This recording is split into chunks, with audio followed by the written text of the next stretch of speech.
deployed in the market. So if you're vast developers or entrepreneurs out here in this crowd, it's very important for you to understand the relevance of this vast platform. We have a fabulous crowd here today on the panel. We have at least 5 vast platform developers, including 1 application developer. So I'll make a quick introduction to each one of them. The format is as follows. They will give you, each one will speak about 5 minutes on his perspective of the platform, the challenges that they're finding, the opportunities they see.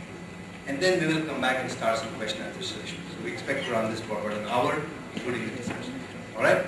Okay, so let's start with A. Ganapati Subramaniam, who is the founder and CEO of MyDunia.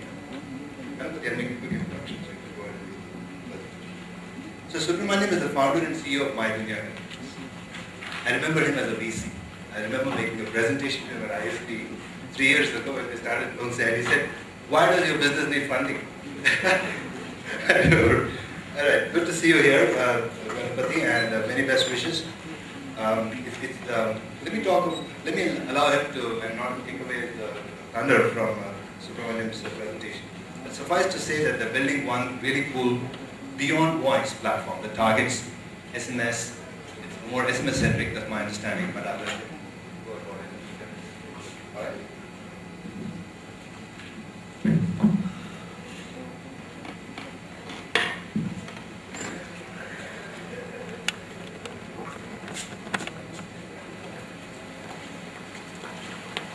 I have a short 5 to 6 minute presentation on my understanding of platform. There is still a little bit of divergent understanding of platform, which is probably to the benefit of the audience.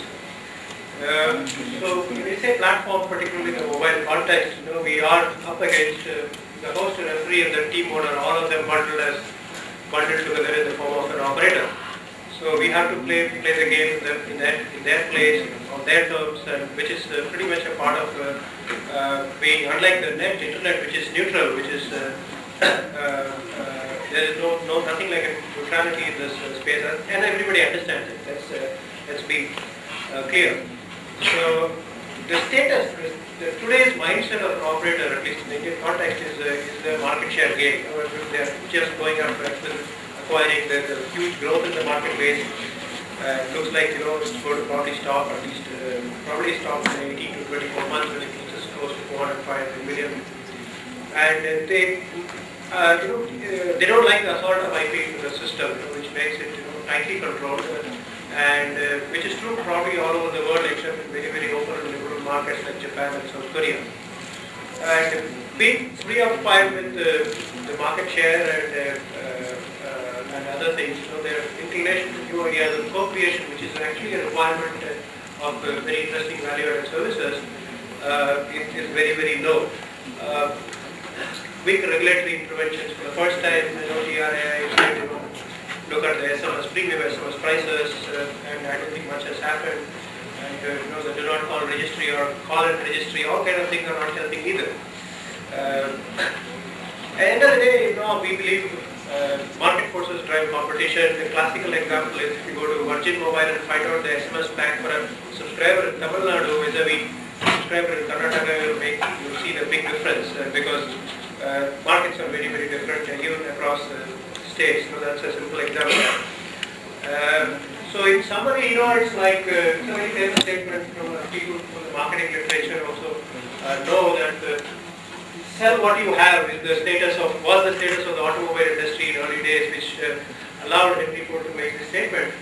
Right? Any customer can have a car painted as any color that he wants so long as it's black, because it helped him in mass production. In the production line, black color paint dried fast, so they were manufacturing only black cars from 1940 to 1925, and that's the status we are in today.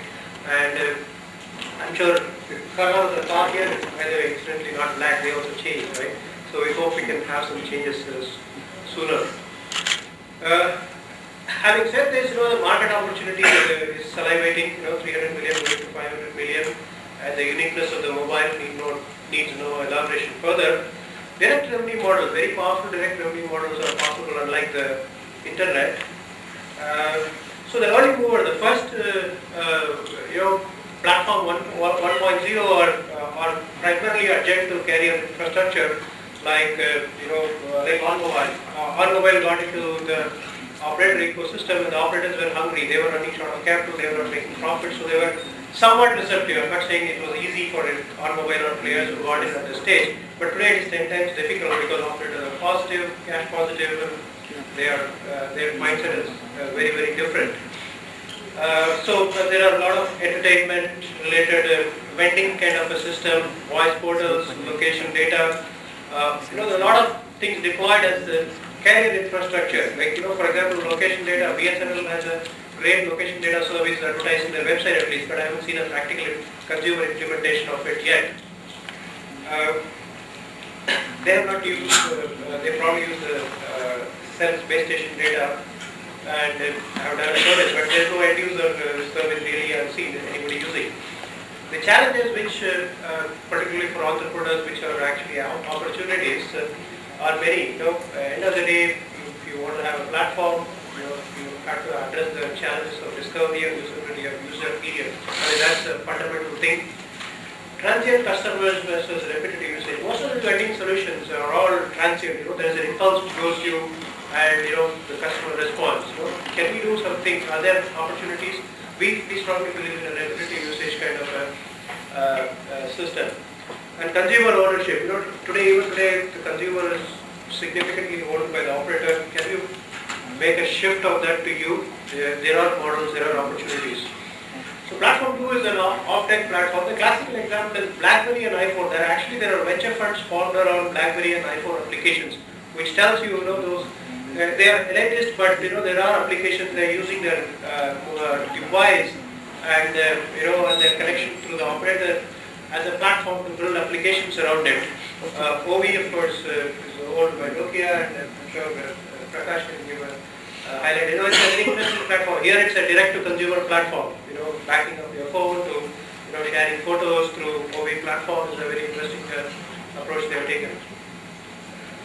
We fundamentally believe, at least in my opinion, as Sridhar said, we are focused on SMS, but that's our phase 1 of our life, and that's the lowest low-hanging fruit for us to get going.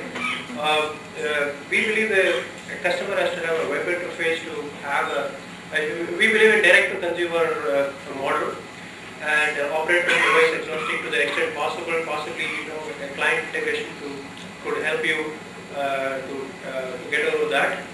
And integrate seamlessly with other supporting platforms, if I may use the word. At the end of the day, it's service delivery, it's applications. You need a lot of third-party applications to go with you, which include payments, including micropayments, GIS, content delivery, analytics, and a whole bunch of other stuff is required. And we strongly believe in the mass market in the SMS-driven services to begin with. What else could actually become the standalone platforms? There could be business sticky applications. Location-based services is going to be huge. Location-based applications, it's not just location data, it's data, intelligence, knowledge, and end-user applications. There's a whole lot of transformation which happens and to be of use to the consumers. Information access, query, I deliberately use the other popular word. Contextual services, enterprise mobility, web portal mobility. Each web portal we believe will have a mobile as a channel out there, and then there's a whole lot of applications to be built around social media. 3G, of course, will help us into this direction in a big way. So that's about it.